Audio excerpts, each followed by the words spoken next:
உறவுகளே, உங்களுக்காக நான் அடுத்து கொண்டு வர போற ரெசிபி வில்லேஜ் ஸ்டைல் செய்யற ஒரு மசாலா கறி தாங்க. இது பாத்தீங்கன்னா கிராமப்புறங்கள்ல பாத்தீங்கன்னா நமக்கு வந்து கிடைக்கிற நிலத்துல விளையிற காய், என்ன காய் அப்ப பயிரிட்டு இருக்காங்களோ அந்த காயை வச்சு அதை காய் எடுத்து சமைச்சிடுவாங்கங்க. அந்த மாதிரி தான் கத்திரிக்காய், உருளைக்கிழங்கு எது கிடைக்குதோ, கேரட், பீன்ஸ், அவரைக்காய் எது கிடைக்குதோ அந்த காயை வச்சு இந்த மசாலா இந்த கறி பண்ணுவாங்கங்க. இந்த மாதிரி 2-3 டைப் பண்ணுவாங்க. அதுல ஒரு டைப் நான் இன்னைக்கு செஞ்சு காமிக்கலான்னு இருக்கேங்க. வாங்க எப்படி செய்யறதுன்னு பார்க்கலாம். நான் வெறும் கத்திரிக்காய், உருளைக்கிழங்கு வச்சுதாங்க நான் செய்ய போறேன். அண்ட் வந்து என்னோட சேனலை சப்ஸ்கிரைப் பண்ணிட்டு பாருங்க. கத்திரிக்காய், உருளைக்கிழங்கு இந்த மாதிரி பொடிசா கட் பண்ணி வச்சுக்கணுங்க. இந்த அளவுக்கு பொடிசா கட் பண்ணா போதும். இந்த கறி செய்யறதுக்கு சின்ன வெங்காயம் தாங்க நான் எடுத்து கட் பண்ணி வச்சிருக்கேன். சின்ன வெங்காயம் தான் நல்லா இருக்கும். கிராமங்கள்ல பாத்தீங்கன்னா இந்த வெங்காயம் தோட்டத்திலேயே விளைஞ்சு வருங்க. இந்த கத்திரிக்காய், வெங்காயம் இது எல்லாமே. ஸோ இந்த சின்ன வெங்காயம், பச்சை மிளகா கூட செடி போட்டிருப்பாங்க. இங்கே நம்ம தான் விலை கொடுத்து வாங்க வேண்டியதா இருக்கு. ஸோ நம்ம வந்து நான் இங்க வந்து சின்ன வெங்காயம் தாங்க எடுத்திருக்கேன். அண்டு பச்சை மிளகா 1 எடுத்திருக்கேன். தக்காளி ஒரு 3 தக்காளி கட் பண்ணி வச்சிருக்கேங்க. 2 இல்லைன்னா 3 கட் பண்ணி வச்சுக்கலாம்.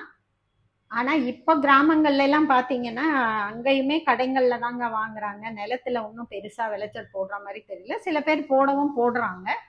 இது நம்ம வந்து இங்க கடையில வாங்கி தாங்க யூஸ் பண்ணியிருக்கிறோம். தக்காளி வந்து ஒரு 2 தக்காளி எடுத்திருக்கேங்க.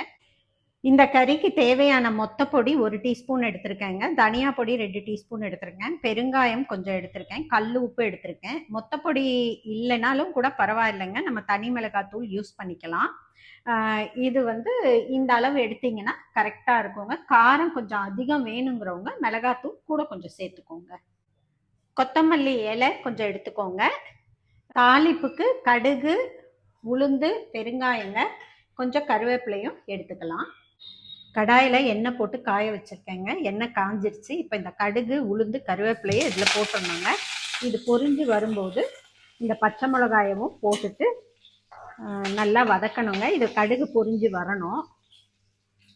கடுகு பொரிஞ்சு வந்துருச்சுங்க. பச்சை மிளகாயம் வதங்கிடுச்சு. இப்போ இந்த சின்ன வெங்காயத்தை போட்டு வதக்கிடணுங்க.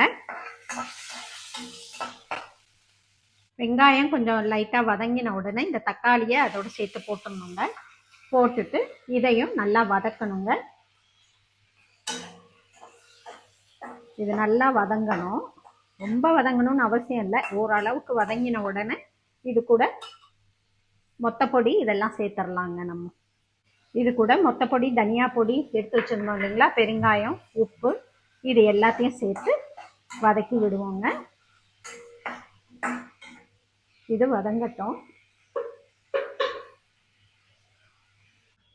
இது கொஞ்சம் வதங்கி வந்தோடனே இந்த மொத்த காய் இருக்கு இல்லைங்களா, கட் பண்ணி வச்சது, இதெல்லாம் ஒன்றா சேர்த்து வதக்கி விடணுங்க.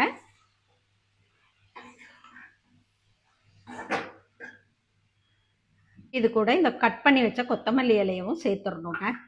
சேர்த்துட்டு மூடி வச்சு வேக வச்சிடணுங்க. இதை காய் நல்லா வதக்கி விட்டாச்சுங்க. இப்போ இந்த காய் வேகிறதுக்கு இந்த மூடியை போட்டு நம்ம மூடி வச்சு வேகிற வரைக்கும் அப்படியே அடுப்பில் சிம்மில் வச்சிடணுங்க. காய் வெந்து வந்துருச்சுங்க. இப்போ இந்த ஸ்டேஜில் கொஞ்சமாக நல்லெண்ணெய் சேர்த்துக்கோங்க. சூப்பராக இருக்குங்க இந்த காய். இன்னும் கொஞ்சம் வதங்கட்டும். வதங்கின உடனே நம்ம இறக்கிடலாங்க. Village style potato brinjal gravy ready ஆயிடுச்சுங்க. கிரேவிங்க ரெடி ஆயிடுச்சு.